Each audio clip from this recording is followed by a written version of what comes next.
very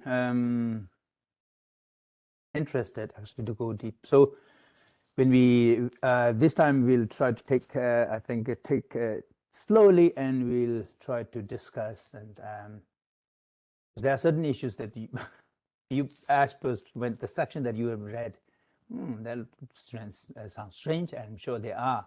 So let see if we can, I think, sit down, discuss ideas, and share ideas, and your also perception of or the interpretive approach. There might be, I wouldn't say standard Buddhist response to certain ideas.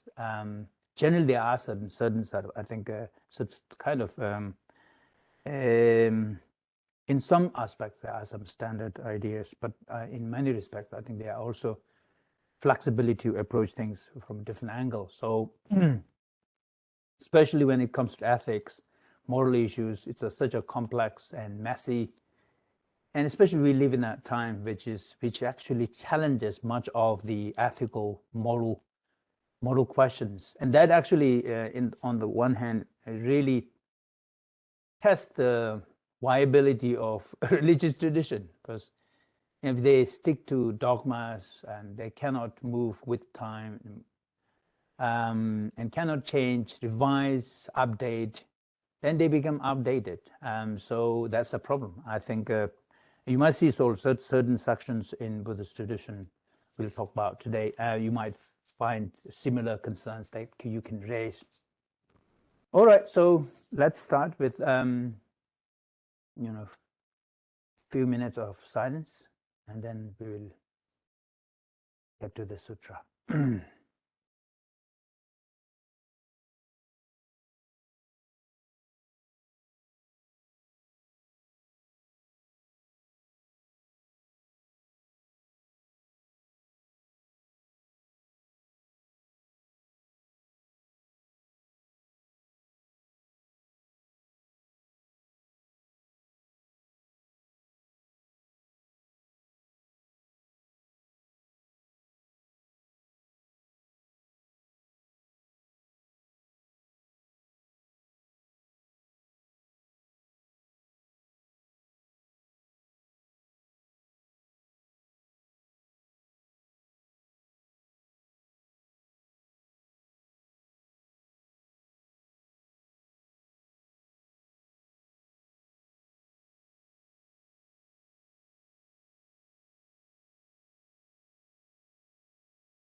Mindfully breathing in, mindfully breathing out.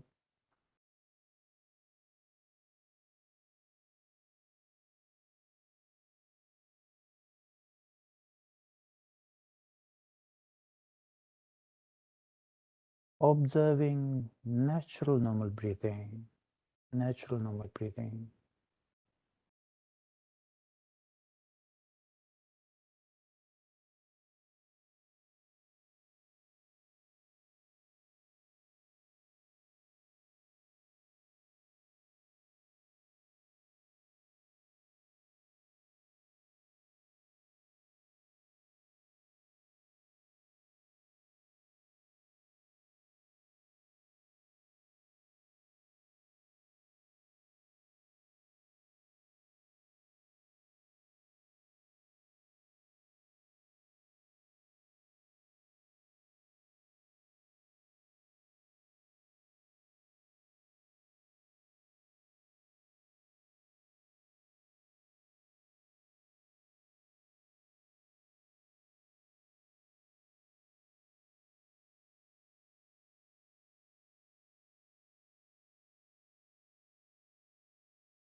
Okay, thank you. All right, so let me share you the text. This is it. Okay. Are you seeing it correctly? Let me try to. Okay.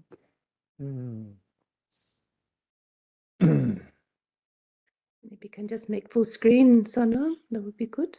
Yep, okay. This is Please. problem last time too, because I think for some reason. Okay. Oh yeah, that's good now. Yep. Yeah. All right. Thank you very much. Yeah. Okay, so I think we staying. Sorry for my colorful text. Okay, so this chapter 1, of course, it's a very dense, and I think there's so much of information, and I think one of the most, let's say, a most detailed articulation of Buddhist ethics to a certain extent. I think, I mean, the presentation is not like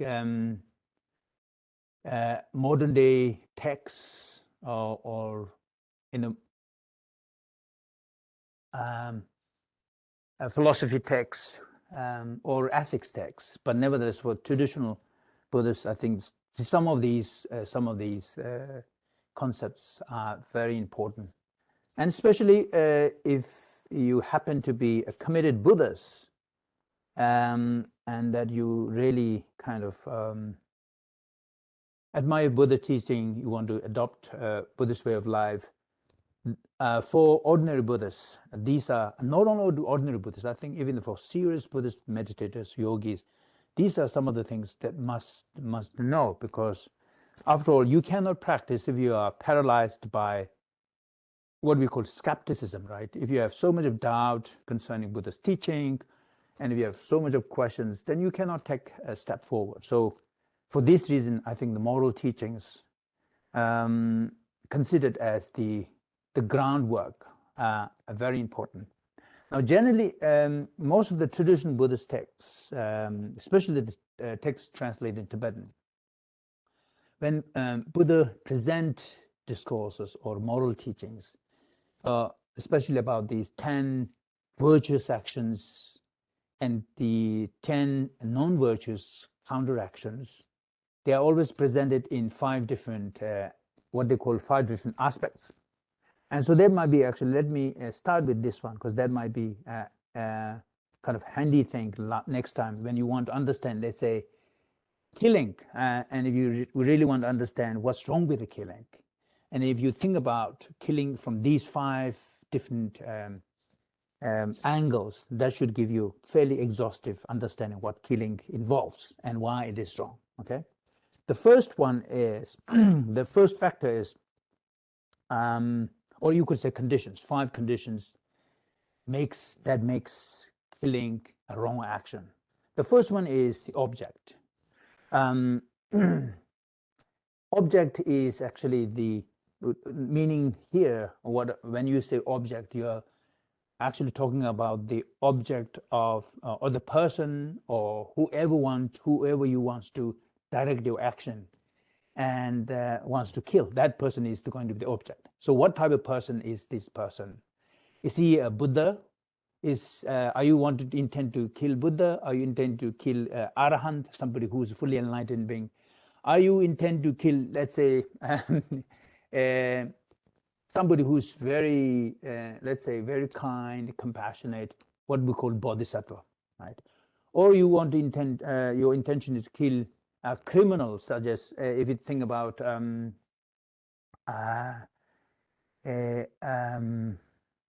a criminal who commits so much of crime, who is out there to kill millions of people. So think about leaders, right? Political leaders. Now, if you think about these, you will notice that each of these, the seriousness of your killing will depend on the type of person you're going to kill. So there is no one global categorical way of killing. Okay, so that's object is important. So the first condition is object. Second condition is intention. First one, object, type of object that you want to kill, and second condition is intention. Intention is the one that motivates you. Okay, what motivates you kill the person? If you wanted to kill a person, what is the driving force? So that's the second condition. Third one is preparation. How much preparation, or prayoga in the sense, actual act, or the different ways of killing. You might actually plan, scheme, all sorts of things, but that actual planning and executing the plan, that's the application. So that's the third condition.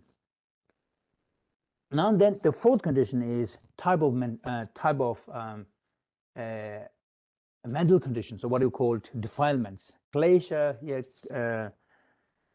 So you may want to kill this person out of greed, you may want to kill this person out of hate, or you may want to kill this person out of total confusion. So these different types of what you call mental factors, or not necessarily, I mean, they will also motivate, help to derive your motivation, but these are defilements, the states of mind under which you actually perform those actions. Okay, so that's the fourth condition. The last one is accomplishment. So if your action is done, if you actually executed, and then you feel relieved now because you have killed the person, you are so you feel joyful the fact that you are able to accomplish it. So these 5 conditions, each action that you apply, that you perform, whether it's a physical action, verbal action, or mental action, and if you want to assess the gravity of those actions, you need to use those 4 or 5 conditions to assess whether these actions killing is a serious one. Okay, so in other words, these 5 conditions, let me repeat again: object of the action, intention that motivates it, and then actual application or the preparation, and then the defilements, the mental states, and then the actual accomplishment. So usually if you apply these, of course, Sutra in some ways sometimes do apply it, but sometimes it leaves it and don't necessarily unpack the whole thing. All right. Okay, so now remember, this text is in the context of meditator. It's in the context of mindfulness, for mindfulness. Remember, for mindfulness, or the application of mindfulness we talked about. The application of mindfulness of body, the mindfulness of body sensation, the mindfulness of mind, and mindfulness of mental contents. So basically, Buddha is giving this explaining or making this detailed explanation, but he's also saying that actually somebody who is a serious meditator, a serious yogi, that person will experience everything in his or her life, understand how this unfolds directly without somehow relying on Buddha's teaching. Okay, so that's why it's something that, and that's why here it says, there are 3 misdeeds of the body: killing, stealing, and sexual misconduct. So okay, so this doesn't say it somewhere here, and you will come across a passage where basically say this is one that either you learn from Buddha's teaching by hearing it, or you see through your divine eyes. When Buddha said through divine eyes, sometimes divine eyes actually, Tibetan essentially means divine eye that you develop, or the wisdom that you develop from your own experience. That's the divine eye. And why it is called divine eye? Because you are able to see it through your own direct vision, and that becomes the divine eye. And Buddha says much of these actions, the implications of those actions, whether virtuous or non-virtuous, something that you really, as an individual practitioner, needs to verify themselves from their own experience. I remember, if you think about, let's say, think about Milarepa, right? Who killed about 30, 35, 36 people, slaughtered them literally. But he was able to become enlightened in this life. Angulimala killed 99 people, right? Or 999 people. But he became Arahant, fully liberated in this life.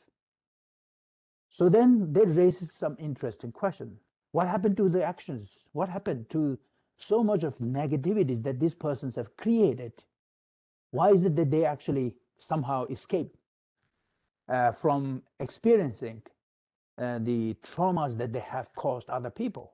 Why that is it Milarepa and Angulimala become liberated in this life in spite of such heinous crimes?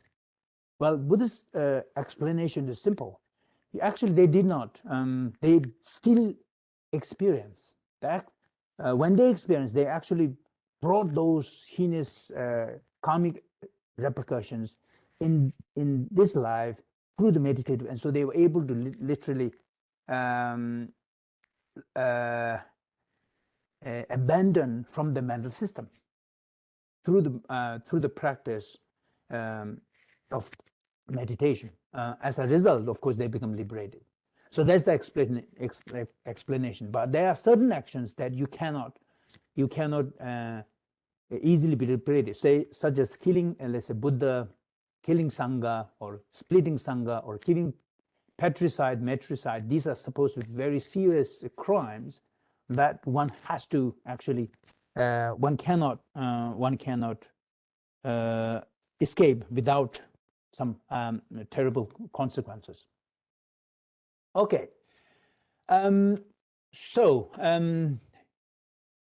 first with the killing, I think killing might not necessarily be very controversial thing. Is there any concern here? Of course, the definition given here is, and killing is an act. An act of killing can also be an act, of course, that robs or takes life. Remember, one's life and other people's life. There is no differentiation made. Suicide is a killing in Buddhist tradition. Suicide, whether you kill someone or rob your own life, that's still a killing. Because there is no explicit distinction between your own life or other people's life. So-called sometimes the claim that you are entitled to do whatever you with your life, with your own life. That's not a Buddhist stance. Buddhist stance is, well, if you really want to be wise and really wants to act in a way that serve your own well-being in the future as well as in the present as well as the long run, then there are certain actions that's better not to perform, and that's not only abstaining killing of other beings, but also killing oneself. Suicide, which is okay. So generally here, you can kill out of, if you look at the 1.2, you can say out of desire, anger, and delusion. So this is the defilement that we are talking about. Okay. So when you kill out of desire, we can understand. If I like fish, I can go out and grab and kill fish. That seems to be easy. Anger, we can in the war, most of the killings are done in the war because of anger, hatred. And the delusion is slightly tricky because and that is usually, here the example is you kill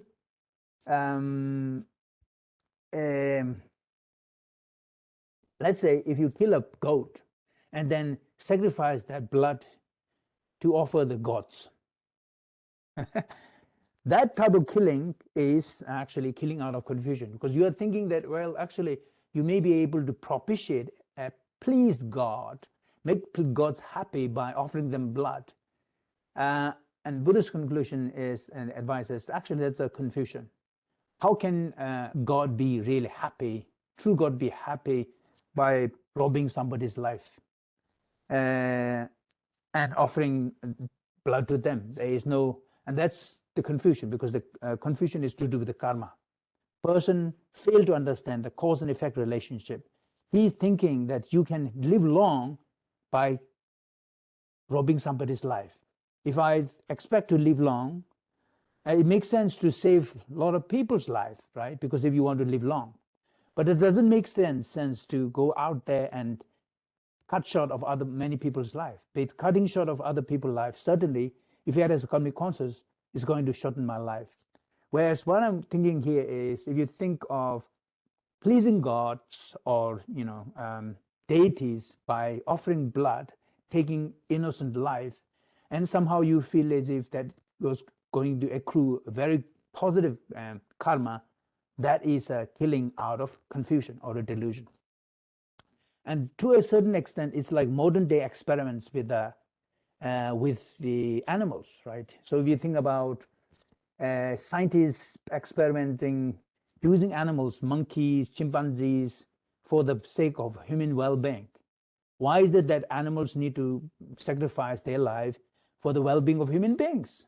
But scientists do that. Scientists basically think that, yeah, we can sacrifice the life of all these animals. After all, we can still promote the well-being of human beings because we can find about and learn about different types of diseases. But the tool is using live animals, torturing them, and then somehow we can justify that because the aim is, or the ultimate goal is good, because after all, it is to flourish human well-being. So that's the, you can see, that's the defilements. And the 5 cases of killing will not occur in any stain of evil, unwittingly killing insects. Okay. So if you think about this, right? Okay. Now, let me go back again here. So here there is a great killing. Now you might want, what is great killing? And then minor killing, right? In the 1.1, that's where the object becomes very important. Who are you killing? Are you killing a murderer, rapist, or are you killing somebody like President Putin?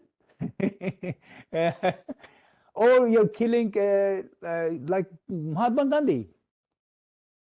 The gravity or the great killing, intermediate killing, minor killing, that is the distinction. It all depends on the type of person that you are killing. So if you kill like a person like Mahatma Gandhi, that's an enormous, serious, great killing, because Gandhi is here to literally serve the people. Thousands, millions of people get inspired, and his whole life is actually to promote compassion and goodwill and nonviolence.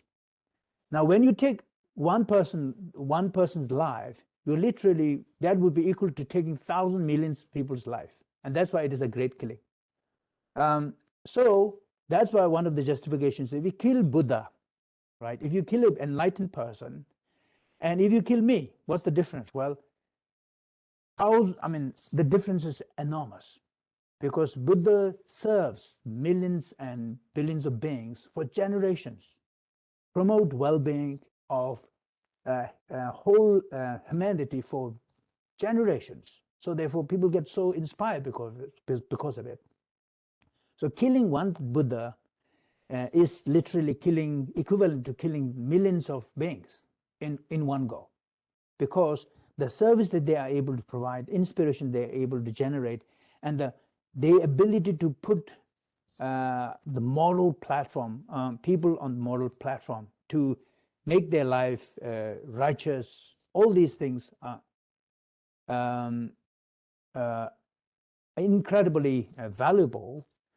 So therefore, in that sense, great killing, which means that if I have even intention to kill Buddha, it's a serious crime, a serious karma, because of the sheer weight or the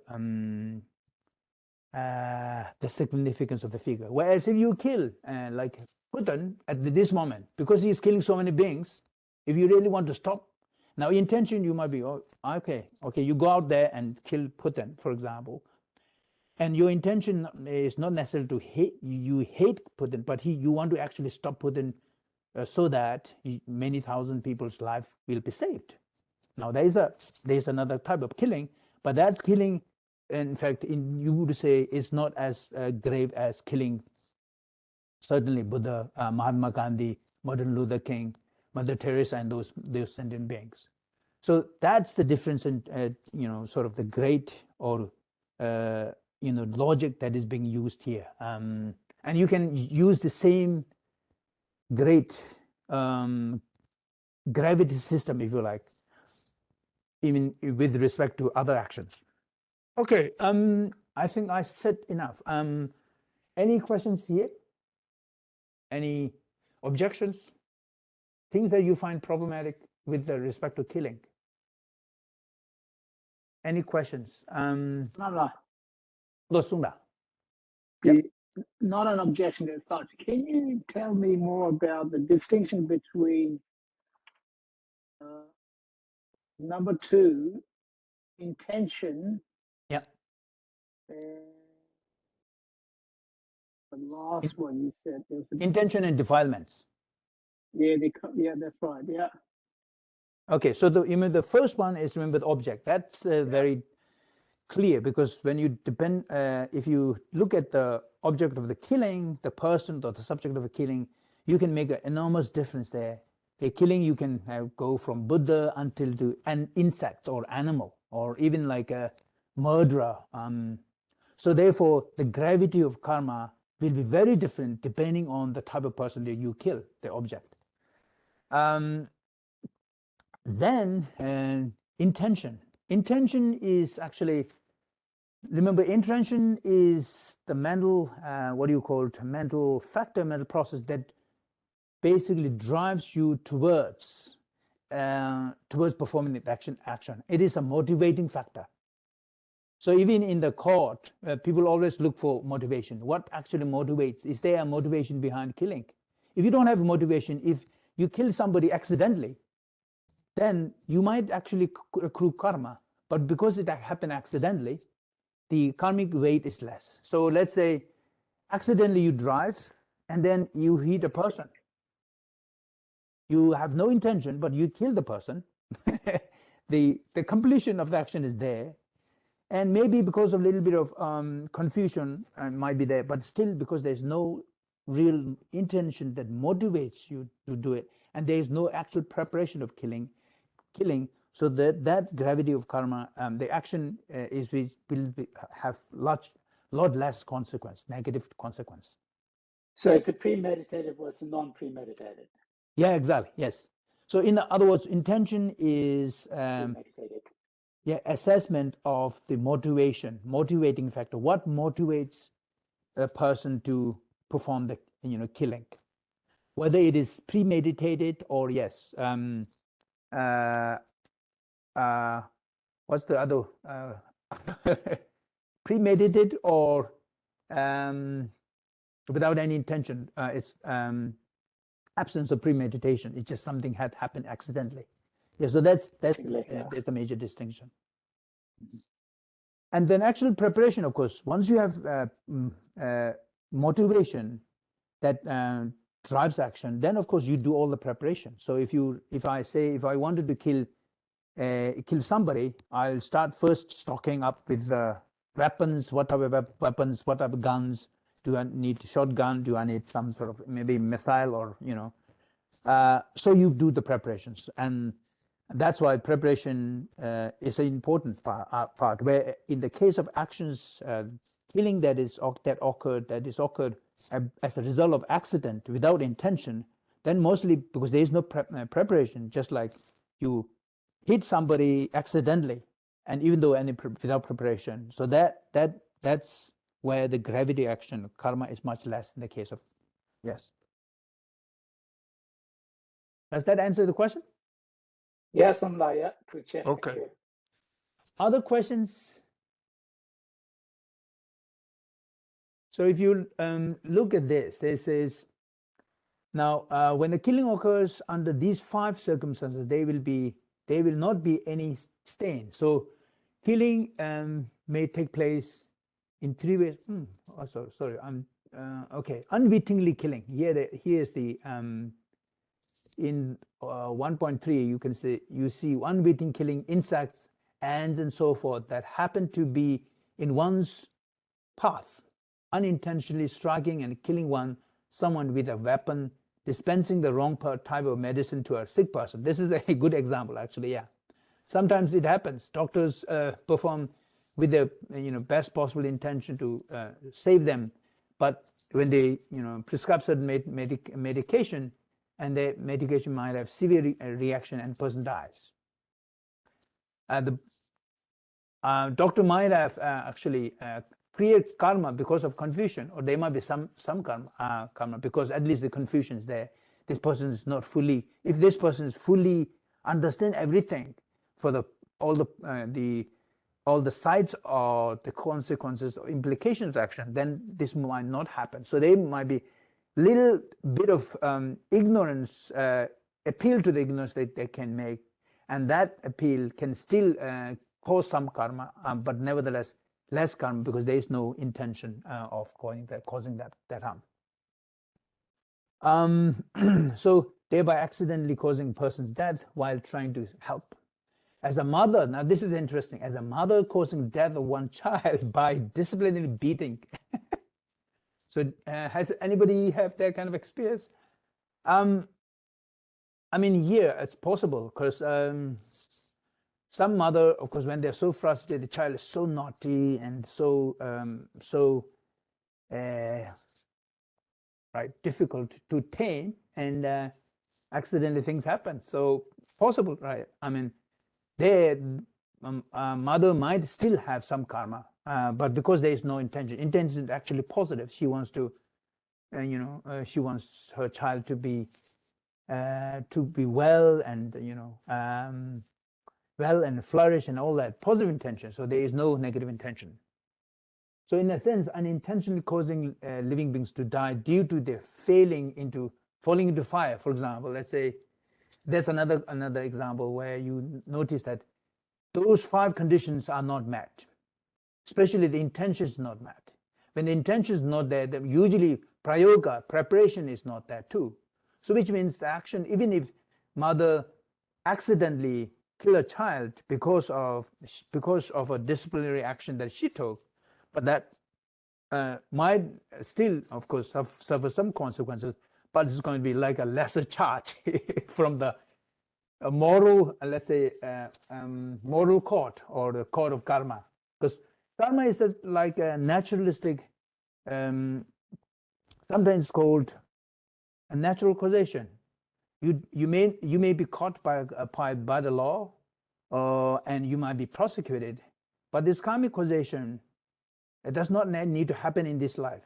Remember, karmic causation is a long, it can actually extend to next life, even life further from there. Okay, other questions? What about euthanasia? Yeah, euthanasia actually is, again, comes under the same thing, because euthanasia, in a sense, whether you took it, I mean, okay, so let me explain this. There's what we call soft euthanasia and active euthanasia. Soft euthanasia or a passive euthanasia is one that Buddhist masters have always been practiced in their life, because they, especially the meditators, they have control of their life very much in their hand. So they can actually say they can stop their life. And usually when they do it, they actually write the details of the will when they write.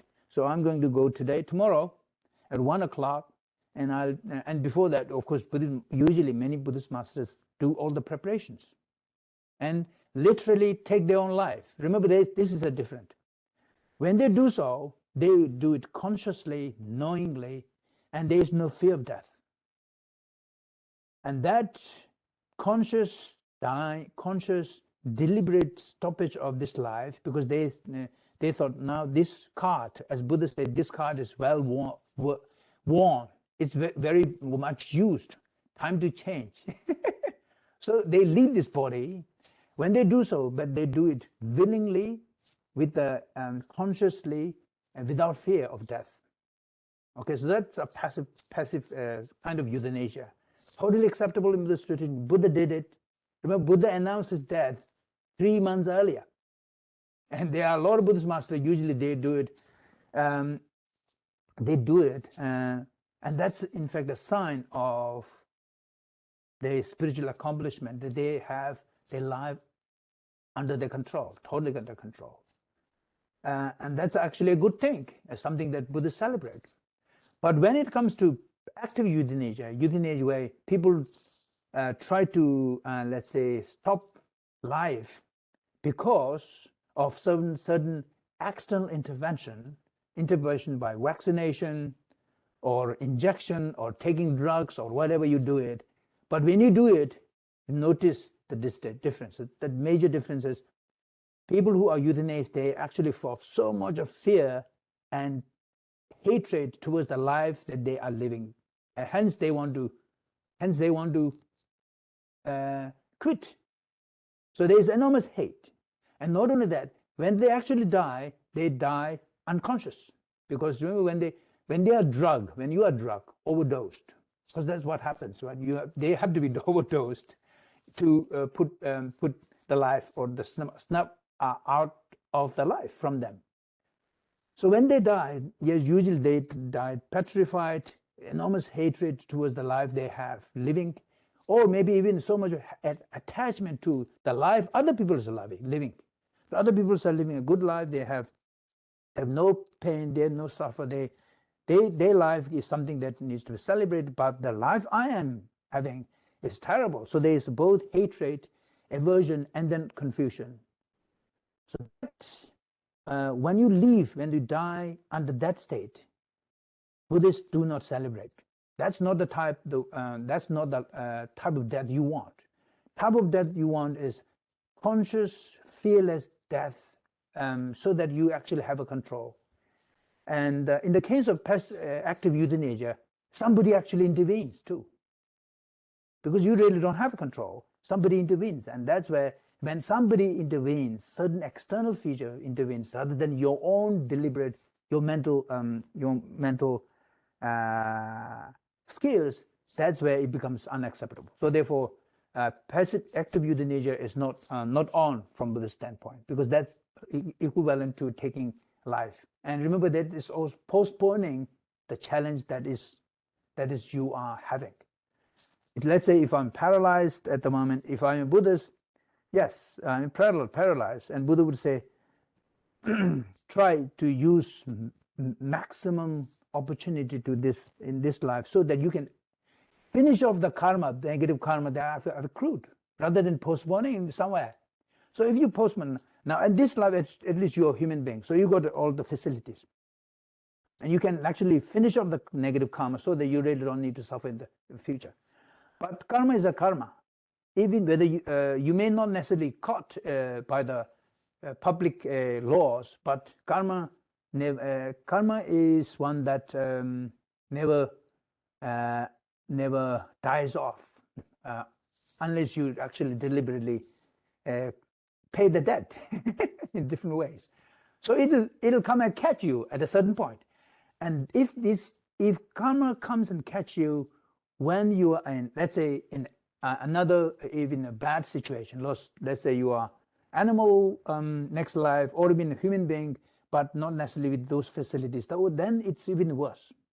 So the advice from Buddhist tradition, Buddhist teaching is, whatever you have, whatever love you have now, if you actually look from a spiritual standpoint, mostly, then and take it seriously, coming responsibility seriously, and then, of course, without needing to take the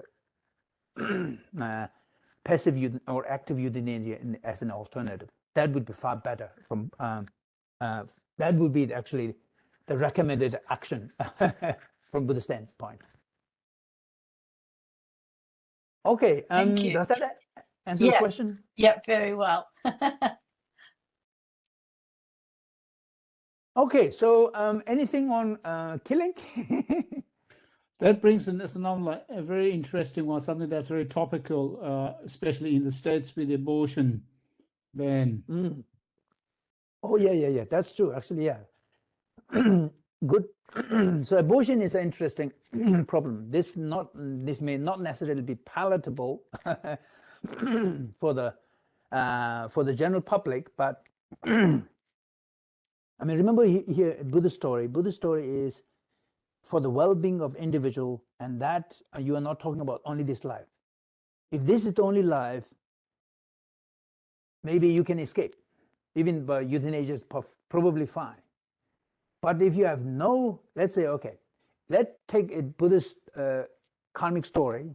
It's a cross-life story. So it's you have a life, and life is not only this life, but actually you need to also think about the well-being of your future life.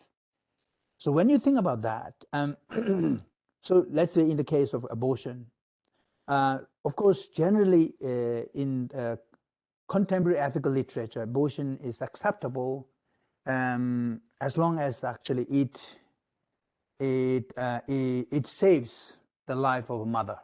So let's say abortion is acceptable when the mother is being raped, or child is conceived under rape or very unpleasant situation. So there's a strong sort of aversion, or from mother's standpoint, there is no love for the child, and there is literally like ill will or anger towards the child that she conceived. And not only in certain cases, abortion might be acceptable when child is already deformed in the body, because technology sometimes help people to look at what sort of child they are going to have, and if it is deformed. Now, what would be the Buddhist position? Standard Buddhist position is, even in any circumstances, better alternative is the best way. So is there any way that you can actually save both lives? You don't have to I mean, if she finds it's too difficult to accept the child, why not giving it for adoption? Why not somebody else, allow somebody else to look after the child? Because now child is already there in mother's, in the womb. So that's a life. You may have everything you can write or choose to about your own body, let's say, but what about that life? That life is not, in particular, it's not yours. This argument might sound a little harsh, but that's remember, Buddhist argument of non-self also applies here. There is no actually I, no mine. So in a sense, there is no person and the body. There is no separate body from the person. The body and the being, what Thich Nhat Hanh would call interbeing, inter-are. There is one person. In fact, if that's the case, that's fine, maybe. But there are two persons, unfortunately.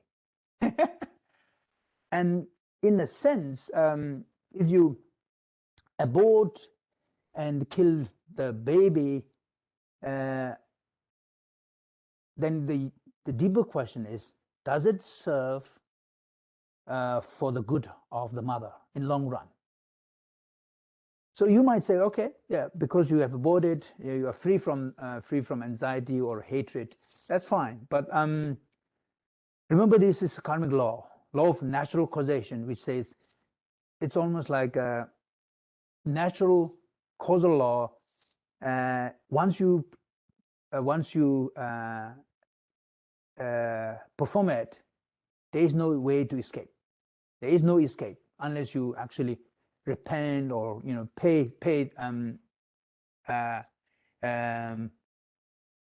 the consequence. So in that sense, yes, I think even abortion from Buddhist standpoint is not the optimal choice. The optimal choice is certainly, of course, conceiving the child with love and all these things. That it wouldn't be any different. But the option would be, even in the worst possible situation, to adopt the child or let the child grow and give birth, and then and give the child for adoption and let somebody else to look after that child. Because after all, you may not have right to actually finish off somebody's life. You may have right to your own body, but you may actually not necessarily even from the women's rights standpoint, that might be a little be controversial, but actually Buddha's position would be, and that right is an interesting thing too, because I think most of the Buddhist texts would have never used this word right. You won't find this word right in any Buddhist text, because Buddhist texts mostly think about what is the best for mother's well-being or the child's well-being. The best way forward for mother's well-being is actually, yes, allowing both the life to live and flourish, and then maybe down the track, mother might actually develop, come back, let's say somehow her hatred and towards the child may vanish for a certain point, and then her loving affection towards one's own child might come back. In that case, she can approach the child again. So even if she is unable to do that, probably one of the things is that she won't at least create negative karma of killing someone, taking somebody's life.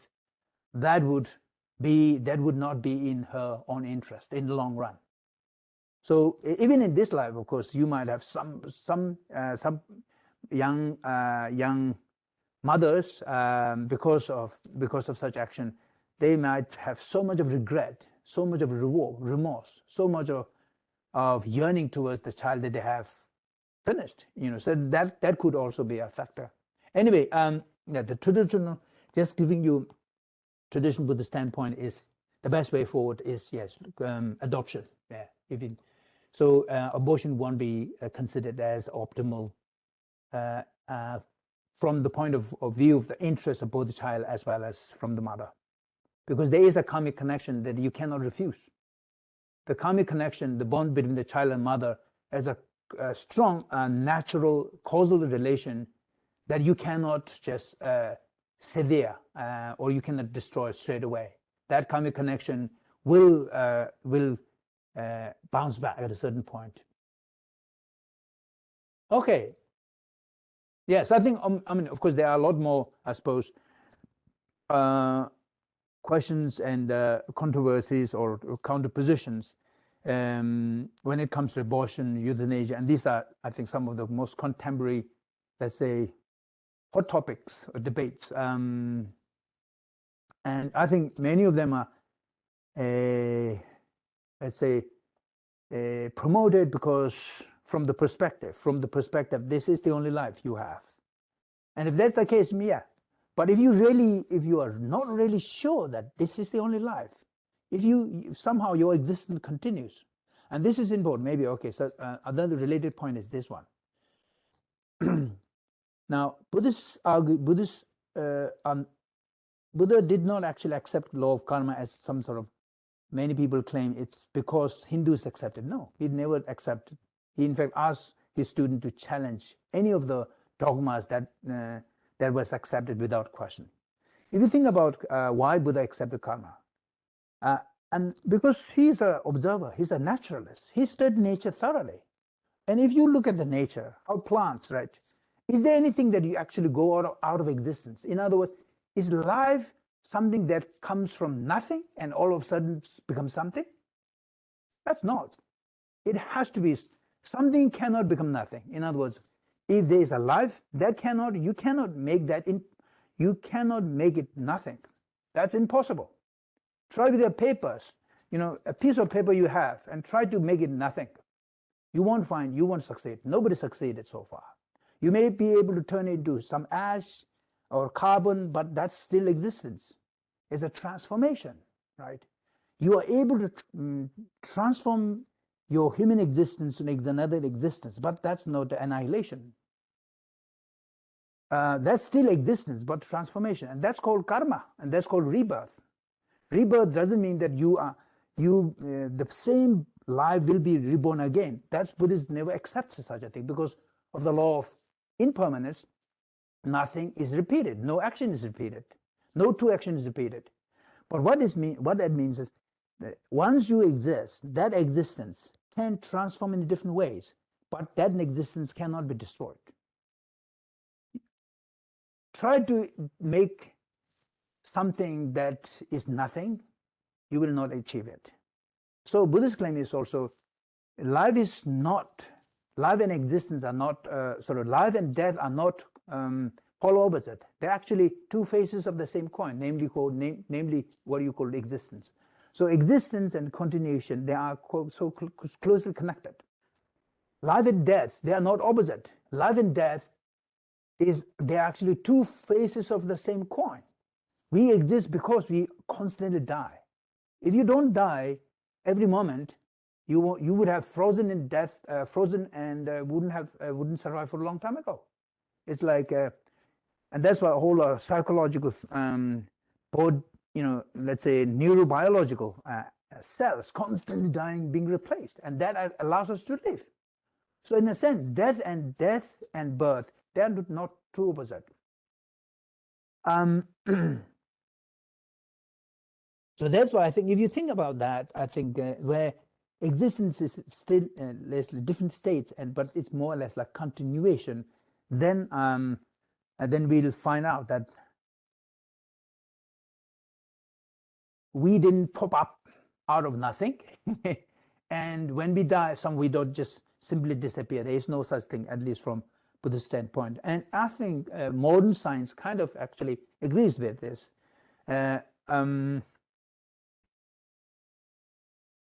In a sense, whatever exists, atoms can never be destroyed. Nor can new atoms be created. If there's a there in the universe, that's there in the universe.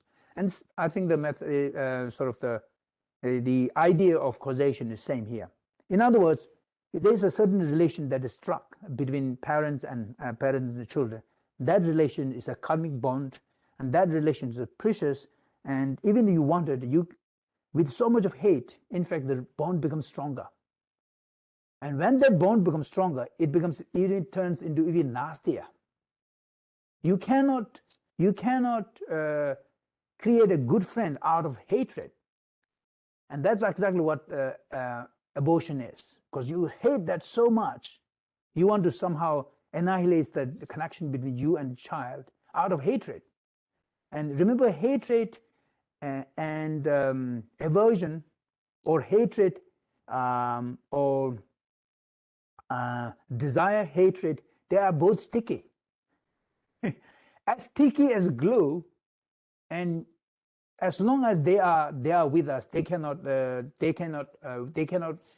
until and unless we separate them, destroy the root, namely that the ignorance. There is no way we can actually annihilate that relationship.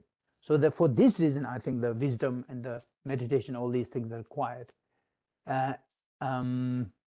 Anyway, so I think there's a bigger sort of other factors that is involving this, also informing the discussion. But generally, yes, I think it's the idea that because you hate so much, you are able to distance yourself from, and you know that that's almost impossible. Let's say mother love the child, and they always think about them. Some mother hate the child, and they still always think about them. The hatred does not leave you in peace. That's the point. Just as your love towards your child does not leave you in peace, because you have to constantly think about this child. In the same way, even if you hate somebody, that hatred is still going to keep you very busy, and give you a lot of stress. And that's the stickiness. This is what I call tanha. Sanskrit word, Pali word is tanha. Tanha literally means addiction. Once you're addicted, once the relationship is very addictive, simply you just simply cannot run away from them unless you take the right course. And the right course of the action is through the wisdom. If you annihilate the cord, ignorance cord, then both aversion and the anger or a desire both gets annihilated. But that's done through wisdom and done through compassion, enormous compassion. Without compassion and without wisdom, that sticky nature of tanha, it cannot be annihilated. So there is that psychological dimension that needs to think about when you think about abortion. It's not just purely physical thing. People might think it's a purely physical, but no, there's a much deeper connection, causal relation between mother and child that needs to be taken into account when we think about that. And especially not necessarily in this life, but also in the longer run, and also from in the past. Okay. Other questions?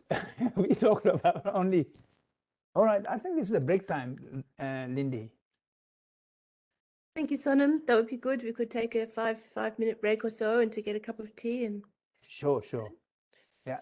that'd be wonderful. Thank you. Thank you. Okay, we'll be back. Yeah.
Samla.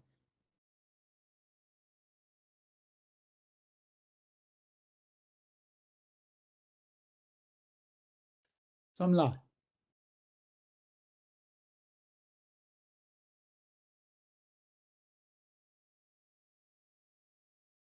Sonam saying that.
Okay, so can you hear me?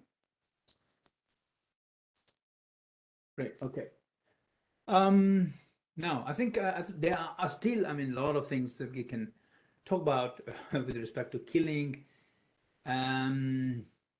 suicide, euthanasia, abortion. All these things are very fertile ground for discussion. I think generally, if you look at these things with those, remember, 5 conditions, and both abortion and actually suicide might satisfy all the 5 conditions. I mean, sometimes it depends, of course, on the seriousness. Is, let's say, if you abort a fetus, and again, that raises a lot of question, at least from the scientific standpoint. Really, science still don't know when is appropriate, when is life, when is this fetus human being. And that, because that is question, I think, and that's why they say the fetus is not human being, and then they ask it. Oh, sorry, I'm not reading that.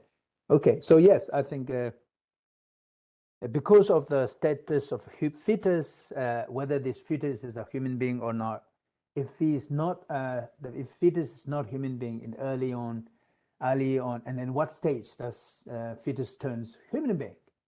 And that's why I think it raises all sorts of problems, because after all, rights of fetus and rights of mother, at least, very much important topic in this kind of debate and discussion in ethical literatures. The status of fetus, the human status of fetus, that is actually a major sticking point. Where from Buddhist standpoint, that status, the fetus, the moment they are conceived, that is already human being. So there is no, remember, conception requires, though, at least there are other conditions, a lot of conditions, but conception requires, they call gandha harba, a being that is literally about to jump. When that being jump into conception, when father and mother are having sex or a copulation. So when they are conceived, that's the moment when being literally gets entered, because usually the explanation is there. So if, and that will also help us to actually solve one sticky question that is true with the sexual, what's the word, misconduct. Why is it sexual misconduct? Why it is, especially without, when you discuss about the sexual misconduct, probably, I was thinking maybe many of the questions will arise, objections, especially from the modernist perspective about the Buddhist account of sexual misconduct. Sexual misconduct generally, when you think about it, you must say, okay, partners having two partners, legitimate husband, wife, spouses, using different orifice other than vagina. That is a sexual. Remember that this, if you look at the definition, that's a sexual misconduct, and that would mostly, I'm sure, raise many of your eyebrows. Why is it? What's wrong with using different orifices, mouth, anal sex? What's the problem with anal sex? What do we know? What's the problem? Why is it? Why is it such misconduct if they are doing it as if it is a consensual? Now, and I have actually never found sort of satisfactory answer to that question myself. But the good news is in this sūtra, actually, they provide one answer, and that's quite logical. And actually, I was very pleased with it. Okay, so I think we will skip stealing. Anybody who has doubt wrong with the stealing, so then we can move to the problematic area with the, sexual misconduct. And remember, there is a sexual misconduct with again the serious, minor, and the sort of middle. Again, sexual misconduct also you can see sexual misconduct in different ways. One is, of course, sexual misconduct. That sexual relation becomes misconduct when usually generate discord among the families. So if I sort of go out of and have affairs and then enter into somebody's relationship where there was already a loving relationship with a husband and wife, and I just sort of enter there and then somehow become naughty or got naughty, then what the problem is, of course, it will create discord within my own family. My wife is not going to like it, certainly. So, understandable. But not only that, also I'll create discourse with other families. So these are, when it creates my sexual relation, create discourse, that looks like quite understandable why there are kind of misconduct that needs to be avoided. After all, Buddhist teaching is all about creating concord, not discord.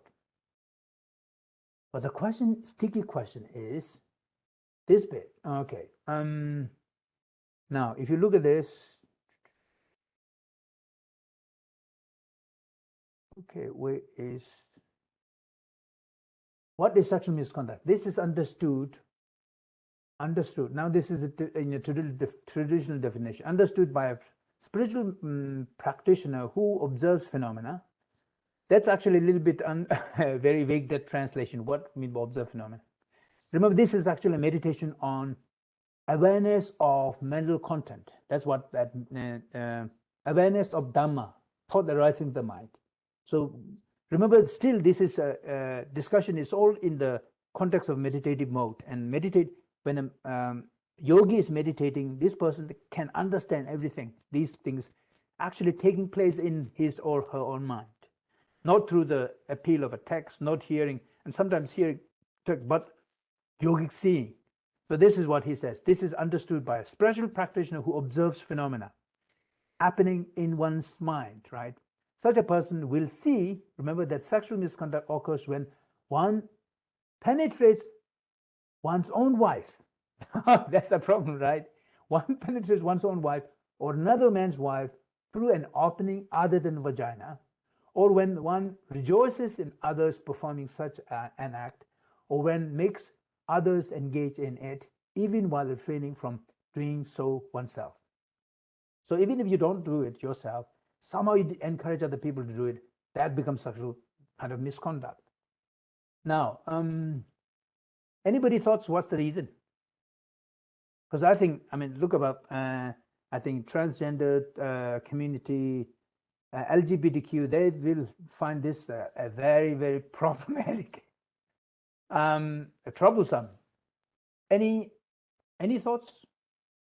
When you read this, what do you think is Buddha's reason?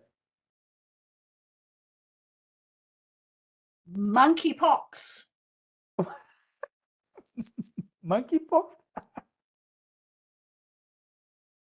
Can you explain a bit more? Oh, it's the virus that's traveling around the world. Monkeypox. So monkeypox. It's another, not pandemic, but Yeah. yeah. So are you saying that monkeypox will spread if we sexual do sexual Yeah. misconduct? Yeah, it's linked. Okay. Mm. Can you say a little bit more?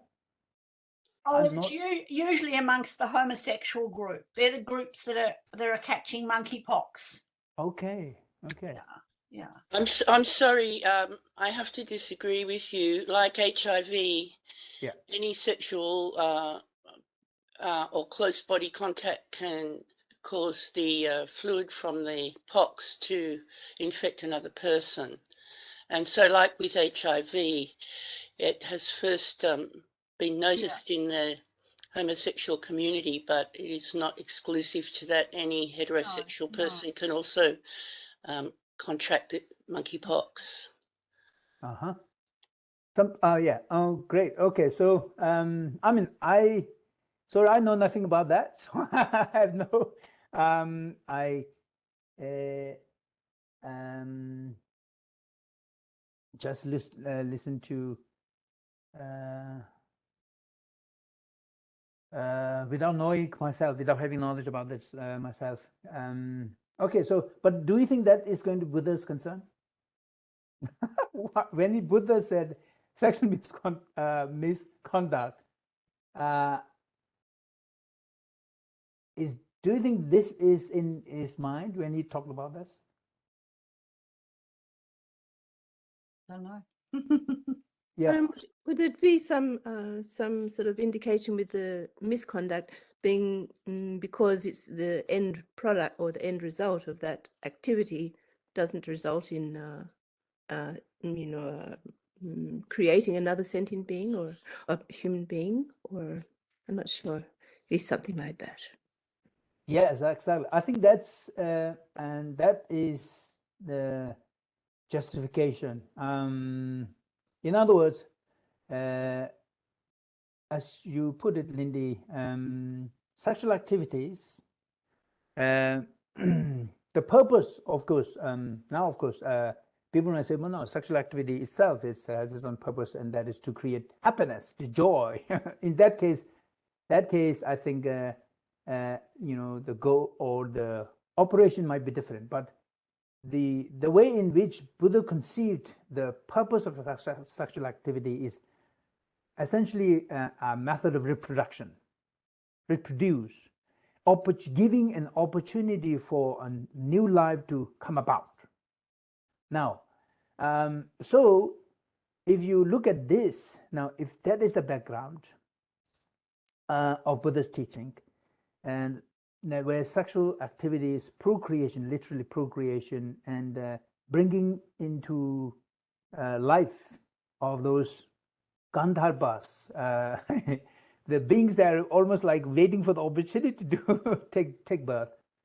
And this is what actually later on, if you read, I think 140 something, it's somewhere. This is exactly the justification this text gives, and we'll make the reference to it a little later. But then I think it's kind of, I mean, it might not necessarily be satisfactory for LGBTQ people, certainly, because that still sounds a little bit problematic and maybe still condescending. But the Buddha's justification is not to condescend or not to discriminate based on the sort of action or the people, but actually the very nature, what the very purpose of that activity is procreation, bringing life. And if that's the case, yes, there is only way you can create, give life to a person, and that is mother's, womb, and that means vaginal sex is the only optimal, what's the word, method, and that I think to I'm not sure if it is satisfactory. So this is the answer. Anyway, let me take you to this and see what this says. Okay, so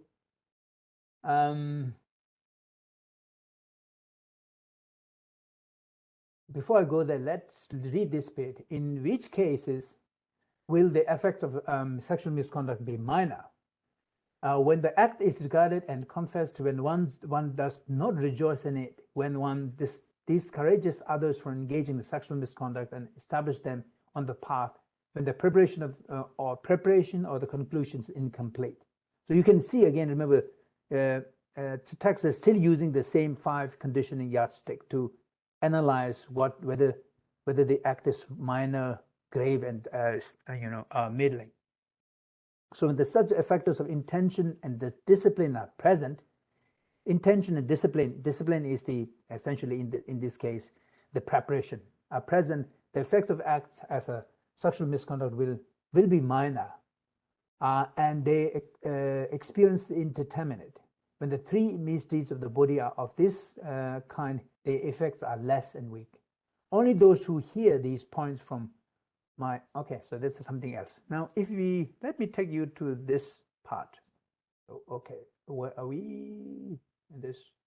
We're moving from 1.8 to quite a bit of move. So let me see where it is. Okay, if I can do that. Okay, habituation. This is to do the wrong view. I think I certainly highlighted, and I was so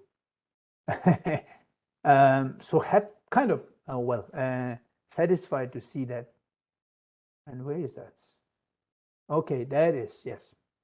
What does it mean to resort to become habituated and increase act of sexual misconduct? Overcome by inappropriate mentality, one may become a type of being with a propensity for desires such as. Now, before we go into this, these are strange birds. I don't know. Swallow, I have no idea. Swallow, duck, peasant, parrot, peafellow, pot partridge, fish. Apparently, I mean, this text is said strangely that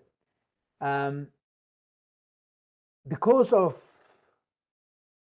maybe lustful nature in their past life, apparently because of the mentality, they come into this sort of existence. Anyway, and then here is when such a being die and transfer out of family of asuras, they may be born among humans and associated bad companions with the full of desire. With them they may then have inappropriate sexual relations. Being mistaken in these 2 ways, they are filled with attachment and they act in inappropriate ways to satiate their insatiable desires. This makes it impossible. Now here's the response, Dindi's response, and this is what actually the text gives. This makes it impossible for Gandharvas. Remember Gandharvas are those beings who are almost waiting in the, maybe it's not necessarily proper description, waiting for the life opportunity for them to be given the life opportunity to come back, right? Otherwise, destined to be born there to take birth because it desecrates the birthplace. Such are the reasons why sexual misconduct, which is based on improper desire, is a misdeed. Now, this is actually, in other words, the argument is because using other orifices of the body other than vagina, kind of, first of all, mislead and confuses those Gandharvas, because they think that, remember, they are attracted when parents are having sex, because they take pleasure in the parents having sex, and they get attracted. And usually when they get attracted, if they're having vaginal sex, then they can have the opportunity to enter into it in the conception, so the life flourish. If, on the other hand, person is having sort of anal sex or I don't know other ways of sexual activity, they beings attracted there because of the sexual activity, because that's where they attract, almost like watching I don't know, human beings performing sort of sexual act. They entice and they attracted, gravitated toward that action, and they get hooked. Unfortunately, when they get hooked at the wrong place, when somebody is having anal sex, then they get enormous disappointment, I suppose, or so much of suffering, because they realize, no, there is no way that that person, they cannot be flourished. So I find this reason, maybe, I mean, it is not looking down upon sort of LGBTQ people or anything like that, but it actually, at the center of the concern is the concern of these Gandharvas. Gandharvas, basically smell eaters. It's not a good translation, but basically means remove. Okay, there are two theories about this. So let me tell you that. Then I think it might be acceptable. But so according to Tibetan tradition, so when somebody dies, you got maximum 49 days of what we call pardo, intermediate state. So sometimes you might take a rebirth straight away after 1 week, but maximum 49 days. And that's being when person dies, leaves the body, and the subtle mind and subtle consciousness. So it could be in the form of, it could be from, remember that subtle mind is supported by the oxygen. So it doesn't need actual body, but still mind and body are still united there. Remember, the mind, subtle body is the oxygen. Subtle body is what we call life supporting air. So when these two are combined, there is a being still. And that's the Gandharva that we are talking about, waiting to get the opportunity to come back to new life. And they can come back to life when they see the opportunity to, couple having sex and having sort of enjoying the sexual activity. And that's where they get gravitated. Okay. And as I said earlier, if it is vaginal sex, then they, of course, that they get to fulfill, fulfill the existence, the thirst for existence. Otherwise, any other sexual activity, they get disappointed enormously, because their existence, I suppose, is get denied. And according to Theravadan tradition, there is no gap. There is no 49 or 7 day, what we call pardo. There is no intermediate state. The moment I die here, I take life. So that life is almost like, some examples, sometimes I actually find that more attractive. So explanations give it, even the Nagarjuna gives the example. So you might say, well, how come that this life, without anything, so all of a sudden jump into take birth? Nagarjuna's explanation he gives is this. So if you have, let's say, a bucket of water, very clear crystal water, and bring it in the clay moonlit midnight, you will see the moment bucket of clay water is brought up, you will see the moon shadow down there in the water. Now ask the question, how is it the case that moon, thousands, millions of kilometers away from here, all of a sudden appears there in the bucket of clay water? Nagarjuna says, rebirth, conception takes exactly like that. You really don't need transportation. There is no transmigration. There is no transmigration from, as if literally one sort of solid entity goes from time A to time B. There is no need for that. Another example he gives is, if you stand in front of a mirror, let's say if you have a very big mirror, and of course all of us probably might have, how, depending on the size, if you stand, the moment you stand in front of your mirror, you will see that your image appears on the mirror. How come? Have you entered into the mirror? Have you transmigrated into the mirror? If that's the case, you wouldn't exist. So there's no transmigration. It is just the case that the moment you appear, moment conditions are met. Namely, the mirror has to be clear. There has to be a certain light. you should stand a little bit more distance, but not too far, because otherwise reflection won't happen. So when the conditions are met, you will notice that your reflection appears straight away there. Nagarjuna says, exactly in the same way, rebirth occurs. So when the parents are having sex, and then both as sperm and egg are fertile, and mother is on season, then it's the moment when Gandharva, this being subtle consciousness associated with wind, they can enter. Just like all of a sudden on the mirror you see your reflection. So because otherwise you might think that, oh no, you might need somewhere. If let's say if you leave your body in Australia and then all of a sudden you take rebirth in Tibet, that's quite a long, wild travel. People say, you need aeroplane or what? How do you travel that? No traveling is required. When the conditions are met, just like moon, reflected here, away from millions of kilometers, but straight away, when the conditions are met, that's all it does. So no traveling is required. But that Gandharva, the being, is present. The problem is usually when the sexual misconduct are performed, those beings are deprived from opportunity to take new life. So that's the traditional answer given here. Okay, objections, questions with this? What do you think of the answer?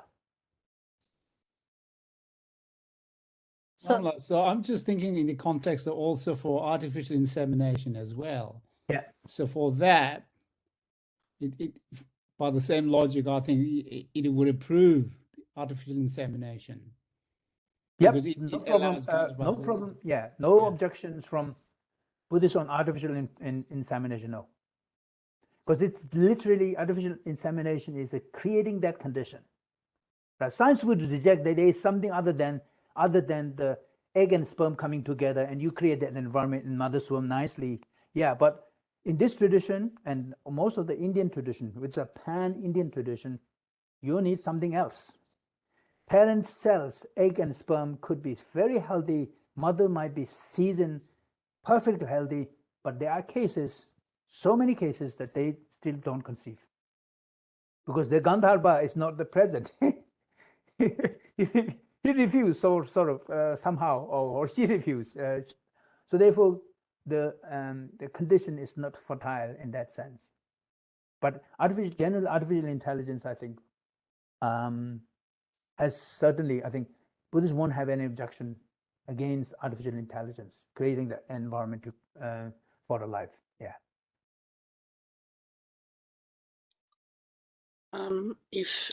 If I could just say some of the things,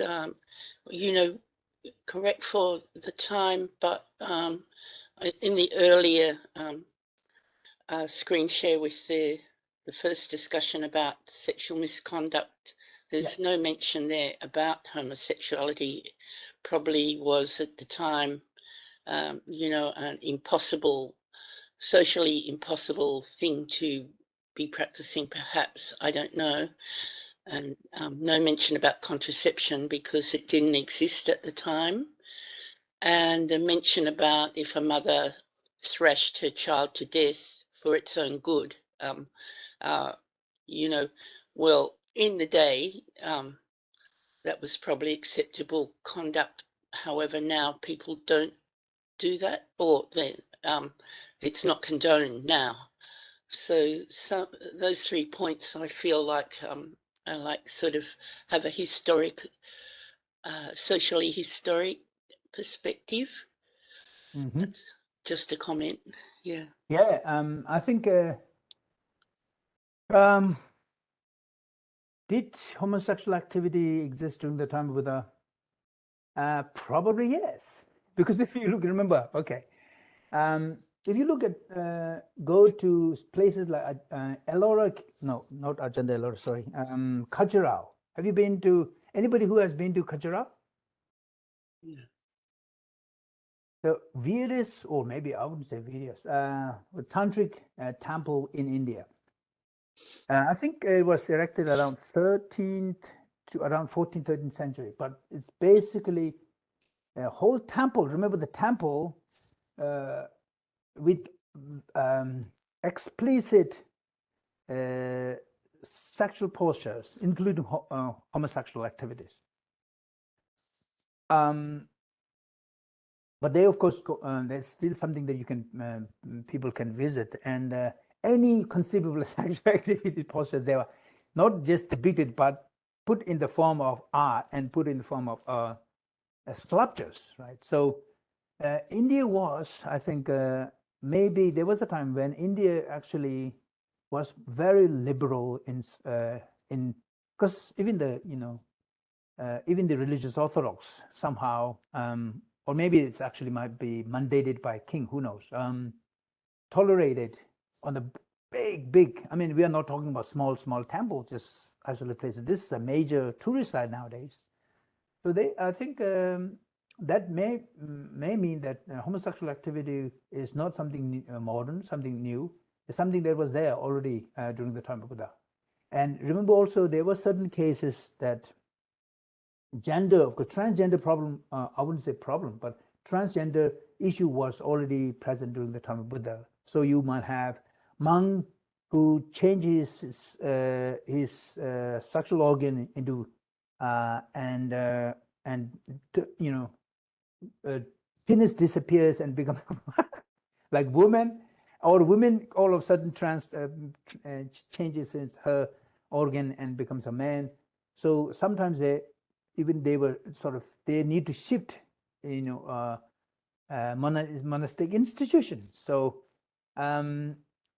I think these problems looks like maybe not on a large scale or issues on a large scale, but looks like it was there all the time. And if you go to India, for example, like transgendered persons, it's a whole institution, enormous community of transgendered persons. I don't know what they call. We call them pandakas. Sometimes having both sexual organs, or sometimes one dominant, the other less dominant. But there's a whole community of Indians, and they might have actually existed even during the time of Buddha. The Hijras? Yes, Hijras. And so they, I think, certainly come under LGBTQ people, and I wouldn't be surprised if those communities, similar sort of communities, existed during the time of Buddha. And there were, of course, textual texts where it talks about Buddhist texts, which talks about people changing sexes, not under sort of knife, but actually organically changing sex. And if that happens, if you're a monk and all of a sudden your male organ disappears, if you're still monastic, and if you become kind of a woman, you have to enter, a female monastic institution. So these sort of, I think, transactions happened. Okay. Other points, other questions? Hi, Sonam. So, sorry, is someone speaking as well? Nope. So it looks like the problem with the sexual misconduct is to have sex without the goal of producing a sentient being. But I was wondering if another underlying problem would be if you have sex without that aim, it could be because of pleasure, and then pleasure is desire, which is one of the defilements. And then that would kind of link to all the other things we're discussing, not only, the traditional couple. Yeah, I think that's very true, because in the end, I think, remember, ultimate goal in Buddhism, for the lay people, householders, legitimate sexual relations perfectly fine, but it is seen, it is acceptable, but it is acceptable with a certain limitation. One is, as long as we are sexually addicted to this, let's say addicted to sexual pleasure, we cannot go above it.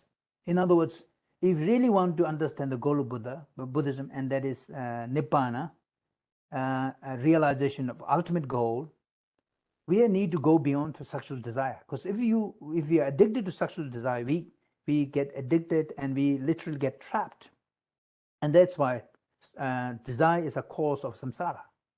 Now, so that's why monastic, both monastic institutions, male and female institutions, the ultimate goal is nirvana or Buddhahood. But even Buddhahood, of course, requires ultimate nirvana, and means liberation from those three poisons, and one of which is desire. So even though from Buddhist standpoint, for lay community, sexual activity is fine as long as the goal is to procreate. So and that looks like, I mean, that's the emphasis of the text. And if we fail to procreate, and then of course have now a modern, I think Jill's point is kind of connected here, is because ancient time, I suppose there are no contraception. So people, if people have sexual activities, vaginal sexual activities, is fairly limited. So if you, especially mother gives birth to child every year, one child every year, I don't know how many child you can bear, and then they the temptation to having a lot more sort of sex wouldn't be there, because the condition wasn't. Whereas with the contraceptions and with also possibility of other body orifices being used, then I think there is a much more conditions for the flourishing of desires, and when that's the case, then I think it kind of undermines ultimate Buddhist project, namely to transcend craving. So yes, I think that limit is always been placed. But that said, I think Buddhist texts do accept sexual pleasure as one sort of pleasure. But remember, when you list the pleasure as in the great form, one of that is almost the last end. Wealth, pleasure, maybe wealth, the gain or happiness that they can, people gain from the wealth, honor, and those things are usually they called mundane pleasures, right? But as recognized.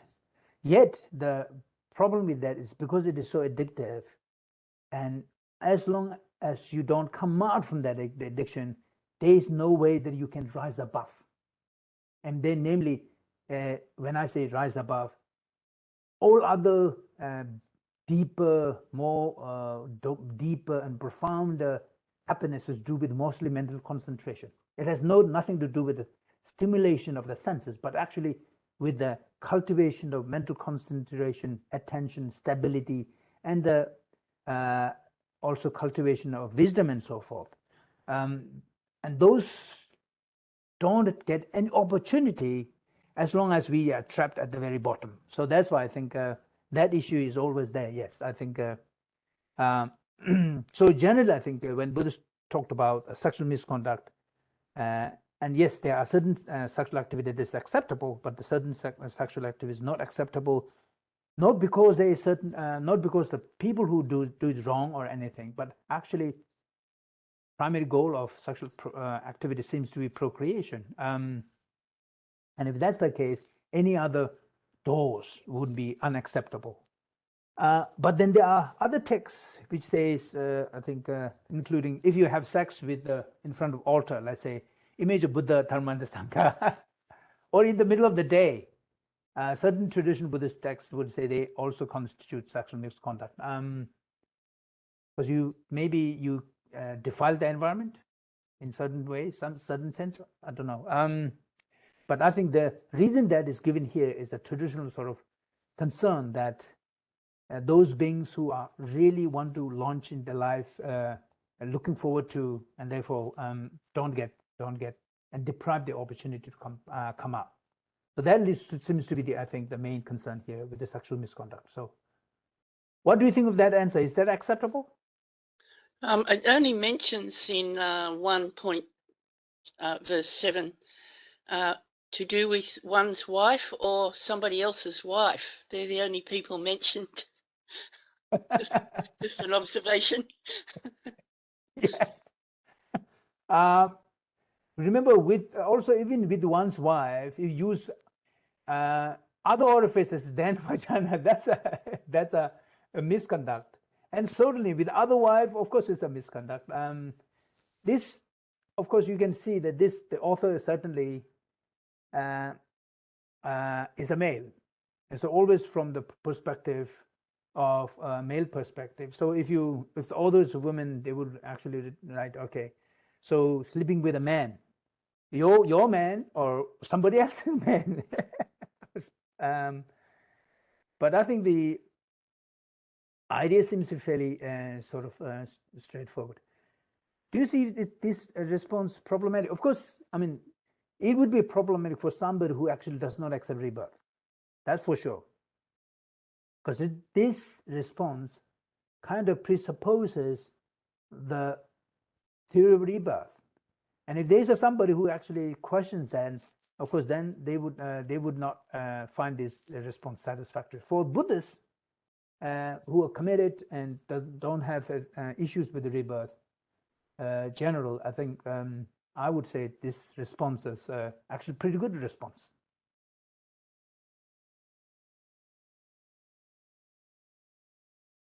Okay, others. Oh, time is running out almost. We have end at 12, right, Lindy? What time? Thank you, Sonam. 12 midday. 12 Okay, o'clock. Yes. 12 o'clock. Yeah. Okay.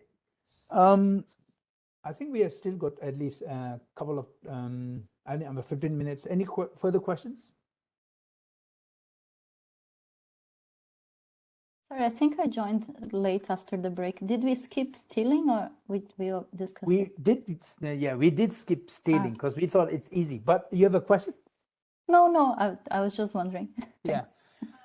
Because these seems to be problematic. So we won't have much time to talk about all these things in detail. But I think wherever we find problematic and questions, I think. But stealing is interesting because on the one hand, we sometimes take it so lightly, but on the other hand, it is regarded the second serious, most serious one, right? Remember, first is the killing, and the second one is stealing. Why is stealing such a serious one? And I think there might be a discussion to have why stealing is such a serious misconduct. Okay, let's see if there is anything stands out. Can Yes, I please. just make one comment about stealing? I was Yeah. told that gambling is stealing. And you believe it? Oh, well, they said it's complicated, but you are taking from somebody. It's your desire to think you can get something for nothing. And those people are conned into believing they can get something for nothing. I actually, yeah, I agree. There are certain texts which consider, in fact, gambling as a part of the stealing rubric. But stealing, remember, stealing is not. I mean, on the one hand, stealing is just simply taking some, one's property. But then stealing has a deeper psychological issue, and one of them, which is a deception. In deception, you can use all the tricks, and that's what it is, all the tricks to deceive other people so that you can have other people's possession and you want to own them. So if that's the case, then yeah, I think gambling, the reason why the whole gambling industry is there is to profit from somebody else. The whole motive is actually kind of a stealing, right? Because of the motive of stealing is actually to appropriate others' good and to turn them into one's own property. Then yes, I think gambling. I don't remember exactly which sutta, but there is a specific sutta. I think maybe Shigalova Sutta.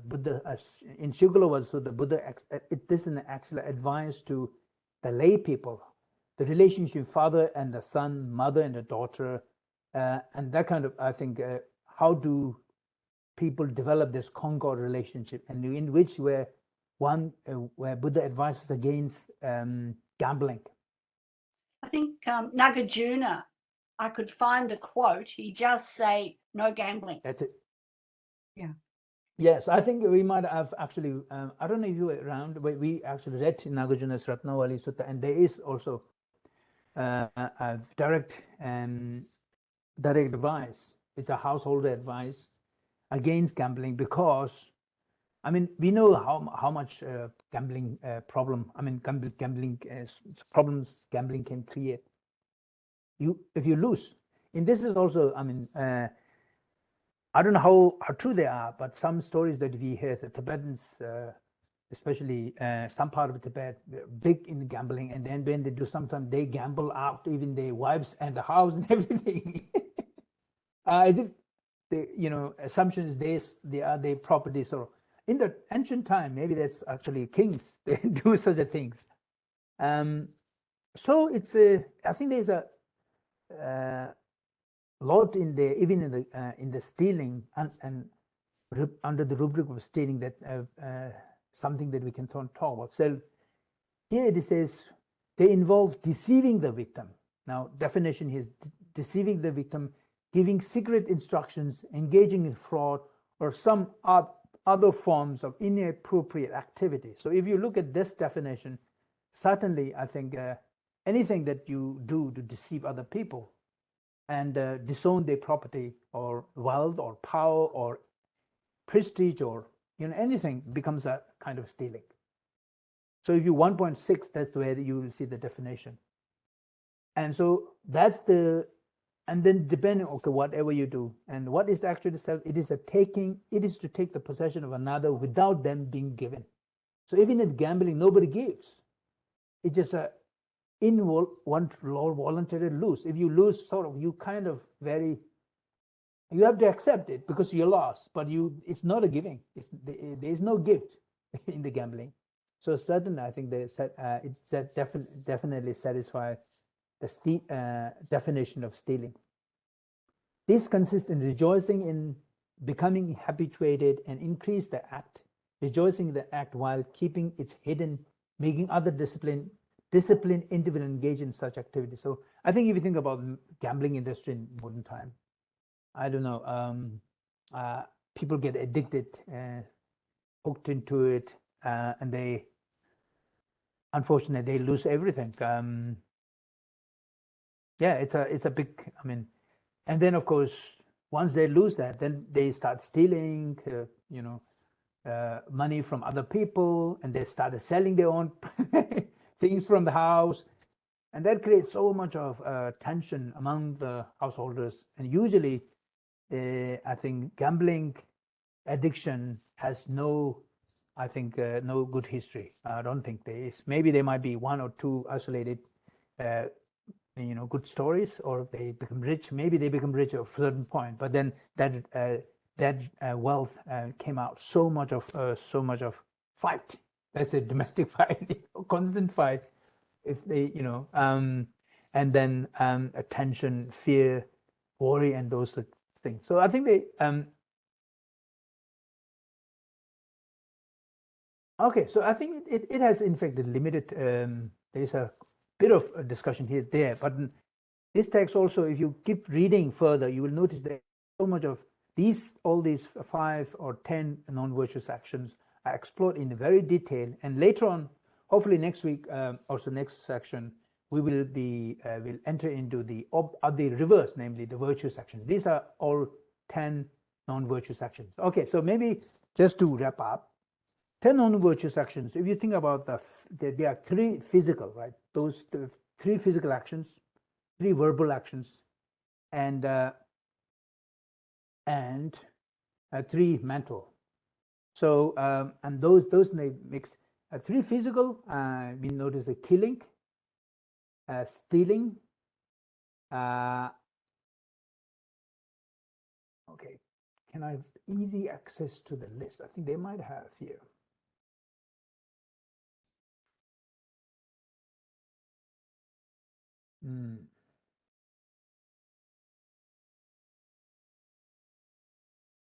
thought there is a easy access to the list. Oh. Yeah, okay, so maybe it's here. So if you think about 3-1, Thakchoe killing, stealing, and sexual misconduct. These are the physical non-virtuous actions. And 4 speech misconducts: divisive speech, harsh words.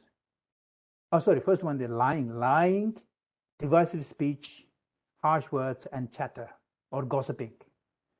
So, and then when it comes to mental, covetousness, maliciousness, and wrong view. Now, I think wrong view has a lot things in there for us to discuss, but I think special attention I would pay into these speech acts. Although they look so humble, so lying is almost it's because while lying we consider it such a benign thing, but in the long run, from serious Buddhist practitioner standpoint, that might be the hardest thing to avoid, but that might have a very deep resonance with one's practice, because the more little lie we do, and we use them to sometimes deceive other people intentionally or unintentionally. But the idea is that the more we lie, the less we become, more we become accustomed. And then the problem is our ultimate goal of the Buddhist project, if you're Buddhist, is to actually to understand truth as it is. And the truth and lying, they just go in the totally different directions. So if you're really committed, there's a later on, if you go and read the section, Truth, the Importance of Truth, I think there's a beautiful one. So hopefully in the next discussion, we may actually be able to discuss a little bit and spend time unpacking about the importance of truth there. Divisive speech, of course, we know it's basically to create discourse among the friends, loved ones, harsh speech, or chatter. That one is an interesting bit.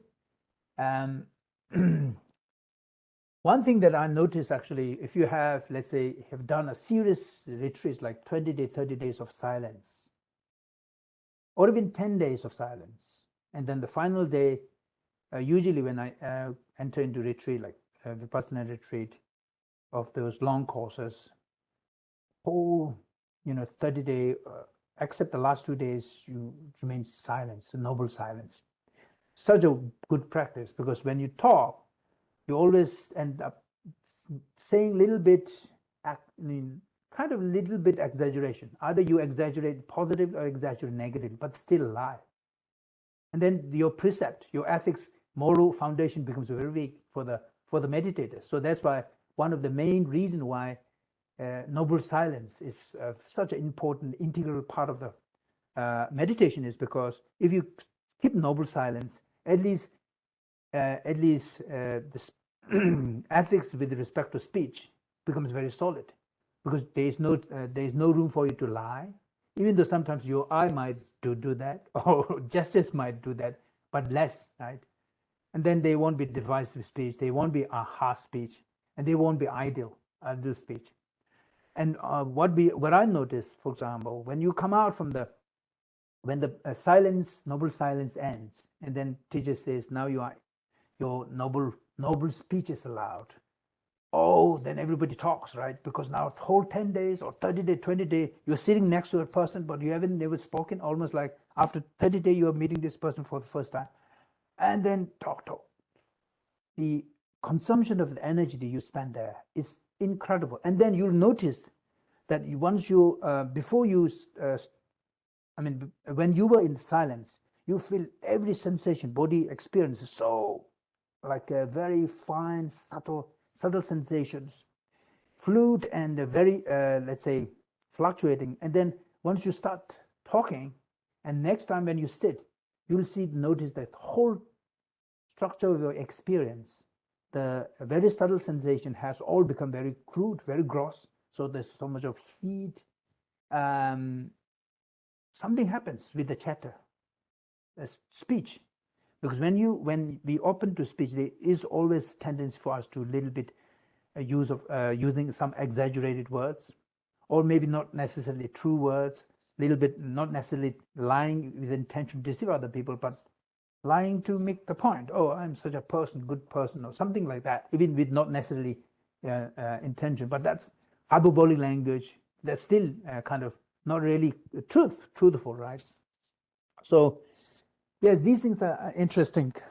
Anyway, we are run out of time. So any final question before we wind it up? Okay, great. So, well, now next time, so if you read from, okay, I think, all right, so maybe anything else? Okay, all right, what I must suggest is, because there are other things that we can talk about too, of course, there are a lot of things depending on your question, but for your reading, if you read the, okay, read from the virtues section, whichever it is, that I'm not too sure. Okay, let me, depending on where you left, so leave all the non-virtuous bit, and then there is a discussion on, after these verses, I'm sure. So there's a long verses. Go through those verses. Some of them are very beautiful ones. I mean, I would certainly read all these things carefully. And if you have a question, of course, certainly we can go back and still talk about other things, that the 10 non-virtuous actions. The wrong views. I think we can talk about the wrong views. Okay, maybe that's actually next time we might talk about wrong views and why they are serious. If you have, especially further questions, other questions. Other than that, I think now here, around here, we're talking about having turned away from the path of those 10 non-virtuous actions. How does one instead engage in defile and on? That's not it. I thought there's a 9th section. Okay.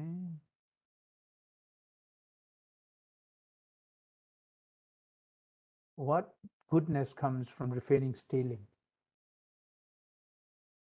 Yeah, maybe I think here, life is the root of all inequalities. Now, this is also kind of, and partly answers the problem with the sexual misconduct. So I think if you read from 1.80 and keep reading, and then we can do rereading a fair bit and see, because there are, I think, effects of sexual misconduct here.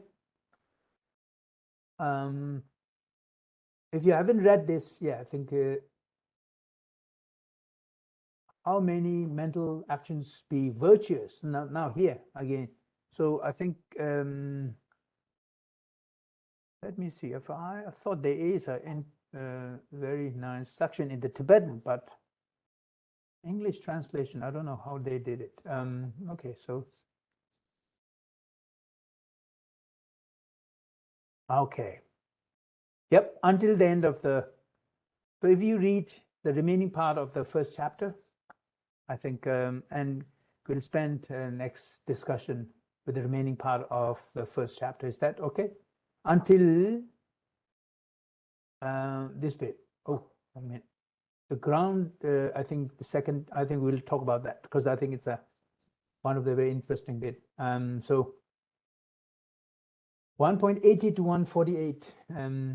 So, and there's a quite, I mean, a lot of good things, good ideas in there for us to discuss.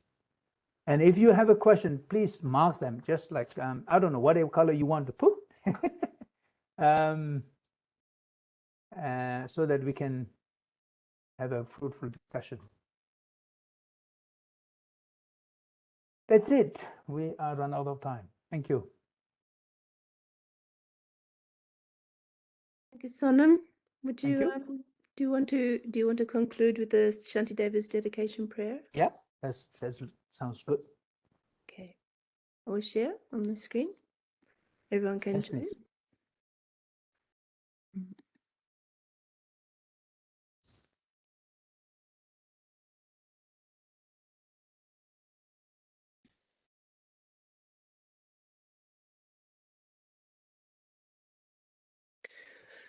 Okay. May all beings everywhere, plagued by sufferings of body and mind, obtain an ocean of happiness and joy by virtue of my merits. May no living creature suffer, commit evil, or ever fall ill with a mind. May no one be afraid or belittled with a mind weighed down by depression. May the blind see forms and the deaf hear sounds. May those whose bodies are worn with toil be restored on finding repose. May the naked find clothing, the hungry find food. May the thirsty find water and delicious drinks. May the poor find wealth, those weak with sorrow find joy. May the forlorn find hope, constant happiness and prosperity. May there be timely rains and bountiful harvests. May all medicines be effective and wholesome prayers bear fruit. May all who are sick and ill quickly be freed from their ailments. Whatever diseases there are in the world, may they never occur again. May the frightened cease to be afraid and those bound be freed. May the powerless find power, and may people think of benefiting each other. For as long as space remains, for as long as sentient beings remain, until then may I too remain to dispel the misery of the world.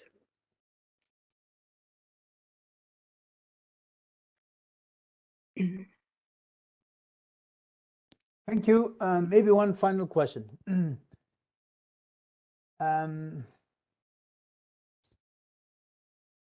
So I think now, of course, you notice there's, even if those, if you go one by one, it's going to take ages. But that's one way we can do. But also we can go use the method as we did today. What's the people's perspective? What do you think is more, what's the word, more fruitful, more productive? Any thoughts?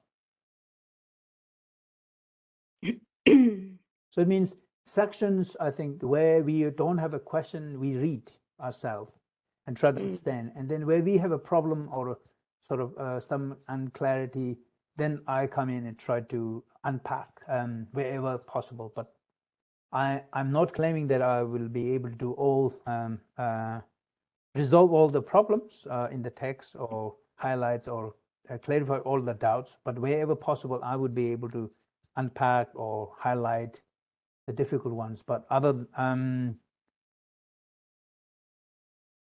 what's your thought? Any suggestions? Sonam, I think that sounds really good. I guess that just gives us all a commitment to do the reading so that we can come to the class with any inquiries or questions or statements that we'd like to share. So I think that's good. Good. Okay. So are all others happy too?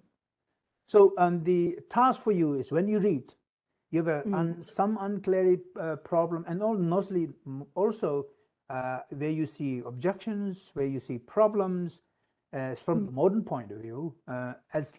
Just like ordinary Buddhists, really, we really want to understand Buddha's teaching properly as a Buddhist, and not only that, from the contemporary problems, like let's say the sexual misconduct, that's a major sticking point. If you're Buddhist, you have to have some sort of a response. What is your response? What was your response before we read this sutra? I would say, sorry, I have no idea. Maybe Buddha said something. So I think it's, even if you are not necessarily Buddhist, doesn't matter, you don't have a Buddhist, but at least you would understand, okay, what these Buddhists have, there is some reason why Buddhists, it is not some sort of dogma without any reason. There is a certain justification that is given in order to support the claim that they make. So that understanding is important. So that's, I think, part of the job when you read, whenever you find, so those of you actually, Karma and Yangchana, you can read also the Tibetan. You can read the Tibetan first, or the English first, and read the Tibetan and try to make sense. There is the one deep study that you can do. And because Tibetan vocabularies are very different. And I think the translator did a wonderful job. But I think there is one serious study there. But then also when you read, okay, are there conceptual problems? Is this text behind? It's unable to catch time. Is it frozen that needs to be put into sort of 20th century rubbish bin because it's so outdated? Those thoughts are no longer available, not useful in the present time. So those, I think, problems, if you keep this in your mind, and then when you read, you will find questions. And then if you share your thoughts or questions for everyone, I think that that will be, and then we can actually talk about here and there. Otherwise, if you go to that, then if we keep that pace, because otherwise we might get stuck. Even the first 10 days, first 10, 10 session might be only might be spent only for those non-virtuous actions. So that, and that, I mean, that may make some people bored. Yeah. So, okay. So then we will use that as a method. So in other words, when you read, please make sure that you have highlights and save all the questions and for the discussion next time. Bring as many questions as possible. Okay, thank you very much, everyone. Thank you, Sonam. That's wonderful. Thank you, everybody. Lovely to see everyone. Thank you. Thank you. Thank you, everyone. We shall see you again soon. Bye-bye. Thank you. Bye, everybody. Thank you so much.